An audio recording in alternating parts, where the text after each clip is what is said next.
Si on revient sur l'or, parce que Jérémy, vous l'évoquez, est-ce qu'on peut quand même reparler un petit peu de cette progression fulgurante et comment vous l'expliquez? Vous évoquiez la Chine, c'est surtout les achats des banques centrales, selon vous, qui dopent le cours Ouais. en ce moment? Selon moi, je ne suis pas tout à fait. Je me suis fondée quand même sur un immeuble décrit, mais oui, c'est quand il y a des mouvements aussi massifs. Par définition, quand il y a des achats aussi massifs qui portent les cours, c'est clairement pas vous et moi qui pouvons faire bouger les lignes à ce niveau-là. Et quand on voit les niveaux de réserve des banques centrales, c'est forcément plutôt à ces niveaux-là. Je crois que c'est la France qui est la 4e réserve mondiale d'or.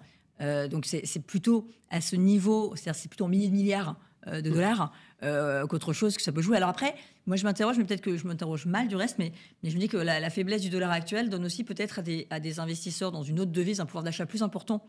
Par exemple, notamment sur l'or qui est exprimé en dollars.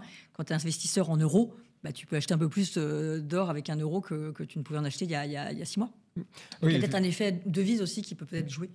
Ouais, je te rejoins, je pense que c'est les banques centrales et notamment effectivement les banques centrales qui cherchent un tout petit peu à se désengager du dollar, qui effectivement se repositionnent sur l'or. Je pense que les aterroiements, les tweets de Donald Trump sur effectivement le dollar ont aussi amené en fait quelques inquiétudes sur cette valeur et donc oui, c'est pas les petits particuliers avec les ETF or qui ont fait évoluer le cours de ces derniers mois.